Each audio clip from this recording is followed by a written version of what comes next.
Rob Redhead's weird ones. This is a short weird one because I'm running out of weird ones.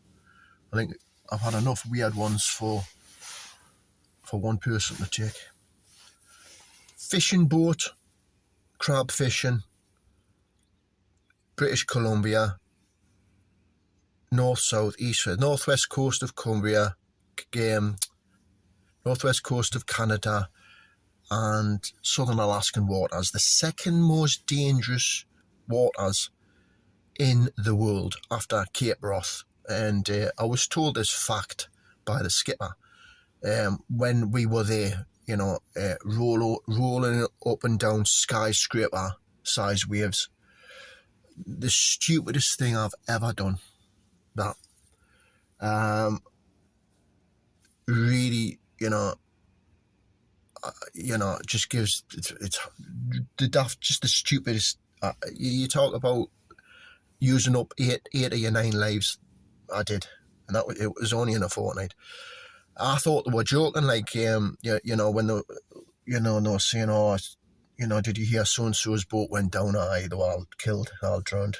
I thought like the winding us up, but it turns out it's just like I say, it's like he said, and it's the most dangerous water, second most dangerous waters in the world, and it's. I found out a few years later.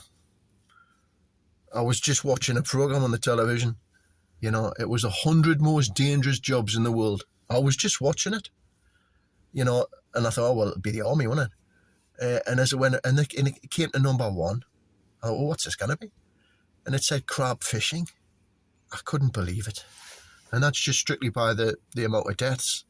It's a terrible, it's a terrible thing. But I didn't, the skipper says, when I jumped on the boat, he says, have you been on a boat before?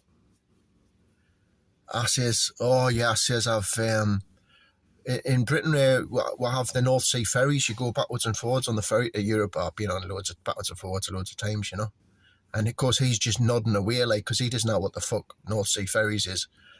And, to him, it could have been fucking tiny little boat, So even before we got out the bay, I was just puking up, and I was puking up for like 24 hours till I got my sea legs.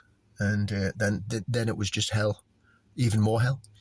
I mean, it was the life experience of it. Obviously, nobody gets to do that, but, I would have been better if I hadn't have. But the weird one wasn't at the end when I had to jump into the hull of the boat and stand on the top of like semi-comatose, semi-frozen, but still moving king crabs. I'm like in this hell pit of stand on, like maybe it's about 6 foot deep of moving about crabs. I had to pick them up, put them in a bucket, and then the bucket would be lifted up to the skylight, to the top of the boat. The skipper, he can say afterwards, he says, I'm pretty impressed you done that, like. I says, well, what do you mean? Like, you should not many do that, like. I don't know.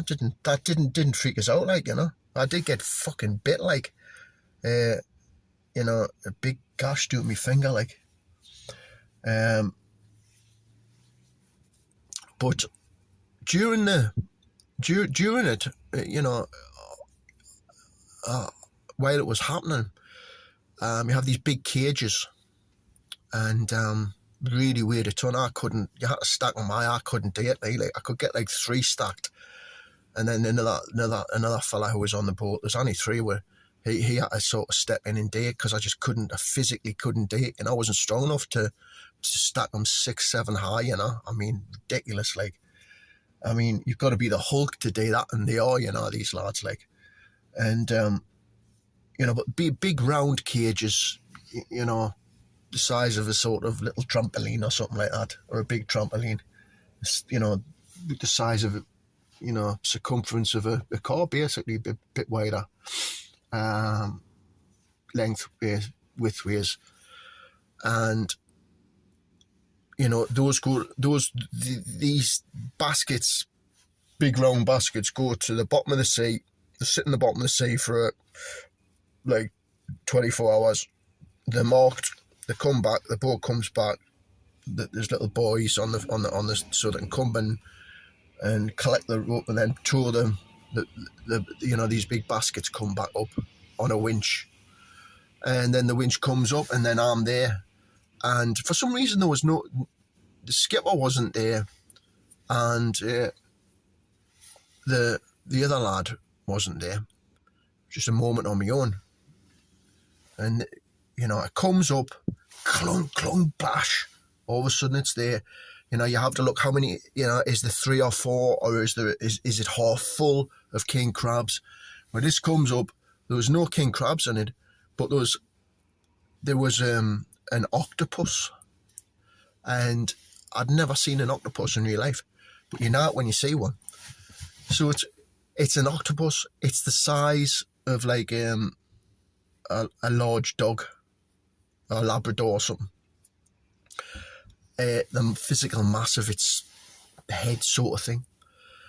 And I looked at it and it looked at me, right? Now, the eyes of an octopus, I realised straight away, are like a human's eyes. So it was like I saw a human blob. Its eyes looked at me. I'm not making this up. It sort of double blinked, shocked. Yeah, its eyes are wide open.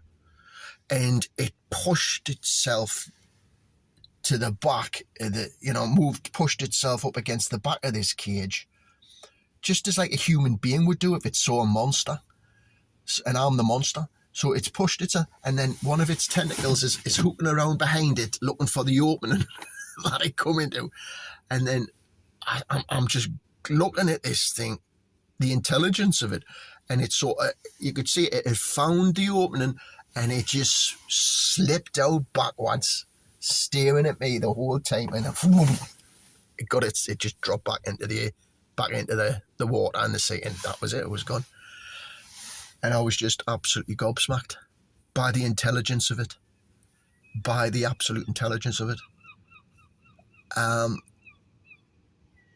After the trip, that was obviously one of the things I was thinking about.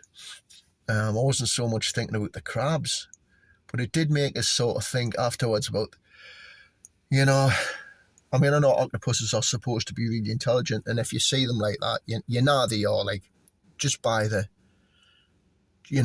its humanness of reaction, the way it done it.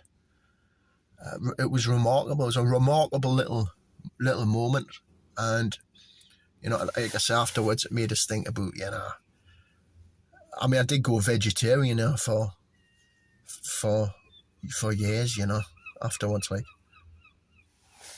but I still kept eating the fish, like.